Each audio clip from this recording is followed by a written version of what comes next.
This is gonna be more of a chiller video because I just came back from LA yesterday, and this entire week I've just been like through like work and like trying to prepare other stuff like that. So we're gonna be talking about why scale figure companies can't make cheap figures, but prize figure companies can make really good scale figures.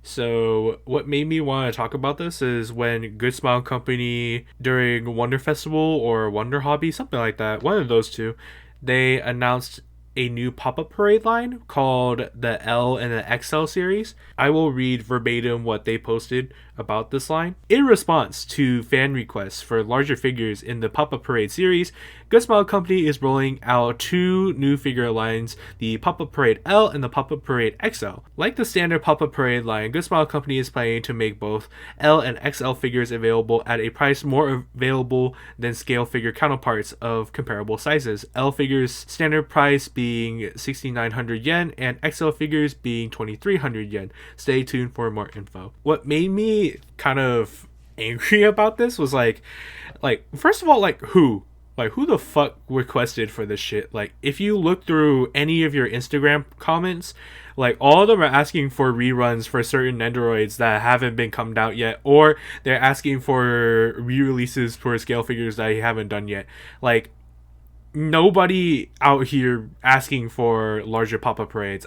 If anything, people are asking for you to make better pop-up parades, because they've been pretty lacking in the department recently, but I'll get to that later. This is like the equivalent of like YouTube like getting rid of like the dislike counter. Like, who the fuck asked for it? Like, raise your hands if you asked for larger pop-up parades, because like ain't nobody did it, okay? But I guess we'll just have to live with the fact that they're doing it now. My second take is I'm going to be reserving my like actual judgment about these until I see one in real life. But price wise, like, I think the L is like a banger, because 240 millimeters is just about the same height as like a 1/7 or like a 1/6 even. So like, that's pretty good for like 7,000 yen. If it's about like the same quality of a pop-up parade though, then like I guess it'll depend if what your collection wants to look like. But I mean, that's pretty banging deal if you ask me. What I'm gonna hate about these is just how big the hexagonal fuck off bases are. Like, on normal pop-up parades, they're already a fuck off size already. Just imagine the L and XL like figure bases size. Like, they're gonna be huge. Like, you're probably gonna only be able to put one XL figure I almost said prize figure, one XL pop-up parade figure in a DTOF, because the fucking base is gonna be as big as your fucking glass pane shelf. And 23,000 yen for the XL, I suppose we're just gonna have to see how good it is, because the only XL figure that's painted right now is the Lucy, and the Lucy kind of, if you compare it to like Freeing's like B style bunnies, like they kind of be giving off the same type of like same quality. So we'll just have to see. And plussly, Good Smile Company is the only company that really gives a shit about their pro promotional photos. So their photos usually look better than the actual product itself, especially for the pop-up parades. So again, we'll just have to see them when they come out. That's just my take on it. What got me though was that pop-up parades, when they first came out, they were supposed to be like this line that was to be like, oh yeah, if you want to be like start your anime figure collection, then this is the road to go. I think pop-up parades start around 3,300, yeah, something like that, MSRP. And a lot of people, usually you can find them online for about 30 to 60, and that's a good price. That's to start off a collection. I mean, that's how much prize figures are usually about $30. Don't spend anything above $30 plus on a prize figure unless like they're rare for whatever reason. But that's a cheap price for a figure, and their quality when they first came out, like, they were a good price, and they were good bang for buck. I have one that was around that era of time. This is Ran from Bandoi, and I mean, she just looks as good as the promotional photos, if I had to be honest.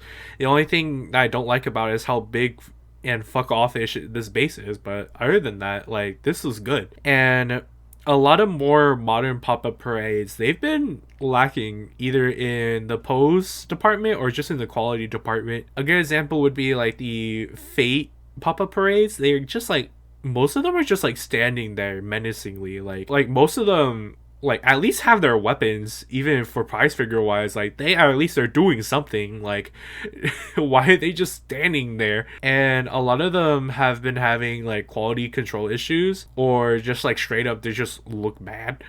And you do have like this like one-off ish like pop-up parade that comes out, and they're good, but like a lot of them recently have kind of been like, I would just rather just spend my $30-$40 on like a prize figure. If not, I could get more prize figures for that money. And then a couple other scale figure companies have also been doing this cheap figure to start your collection with. The one that first comes up to my mind is Aniplex with their Kono figure line. A lot of people aren't really talking about those, and I think the Kono figure line is really underrated, even though they haven't have a lot of figures yet. But I do feel like once they start up and going with the stuff that they do have licensed, they look good. Like, first off, like the ones that are out, most of them are like Fate and Demon Slayer and stuff like that. But once they start going, like, they're gonna go.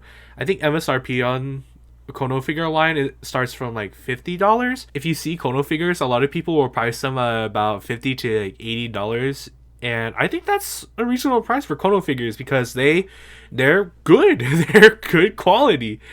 And yeah, it's a little bit more pricey than a prize figure, but at least you have a figure that you like, at least.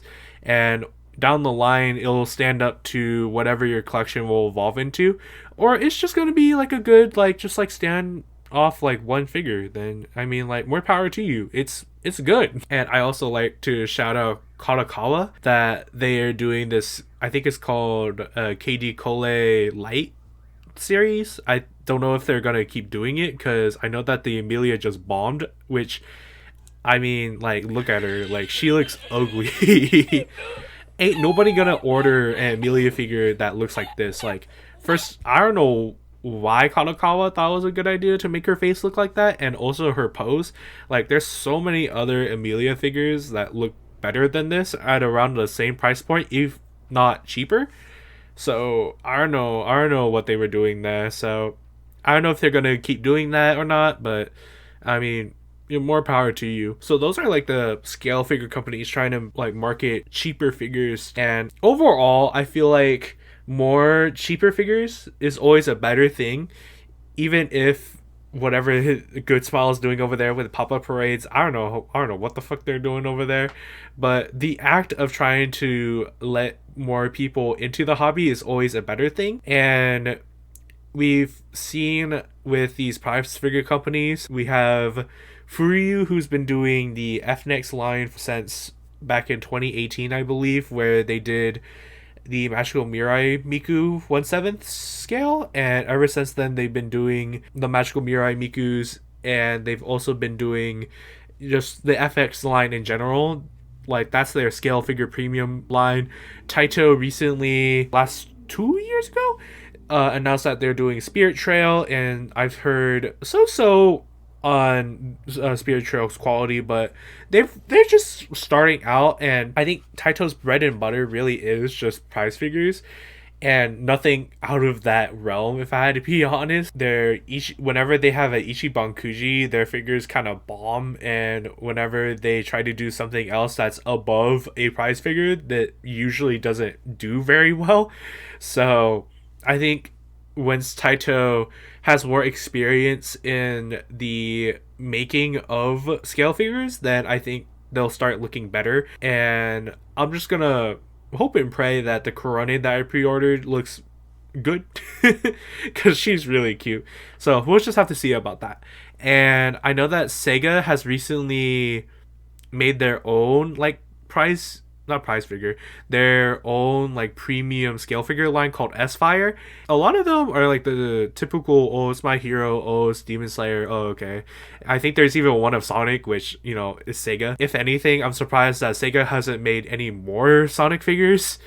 they look kind of good, but we'll just have to see when they come out. But that's just like what the realm of like prize figure companies making scale figures, because they already made so many figures already, varying quality, either being really good or subpar, like prize figures. And you can't really go wrong with prize figures because they're about like $20 to $40 at max. $40. They've have a lot of experience in making those figures, so transitioning from making cheaper figures to scale figures is a little bit more smoother transition than scale figure companies make cheaper figures, because I feel like when you only deal with doing scale figures for such a long time, trying to make a cheaper figure is harder almost, because you don't have a sense of like quality of like, oh, like I don't know like how to make a cheaper figure look good without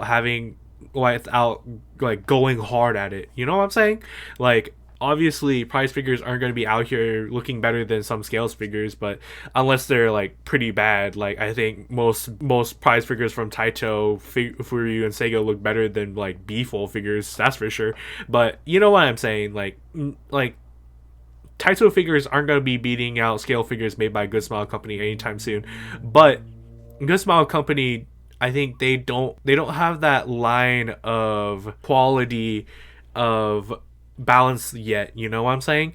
Where they can make the cheap figure for cheaply while also making it look good, you know? And I think them doing this L and XL figure line is just a cop out for them to try to make as much money from the pop-up parades as much as possible, if I had to be honest, without having to sacrifice the quality control issues that they've been having. That's why I applaud Aniplex for doing a good job with the Kono figure line, because it looks like they're able to transition from scale figures to cheaper figures a lot better than what Good Smile's been doing recently. And initially Good Smile Company was doing pretty good job about it, but I don't know what happened after they hit 100 pop-up parades, because they've been more pushing towards this, oh, we should put pop-up parades in like big retailers and stuff like that, and their prices have kind of just like fallen off because of that. So I don't know, we'll just have to see when they start making more pop-up parades and they fully go into this L and XL line, and if they even continue with this L and XL line after all these releases. So we'll just have to see.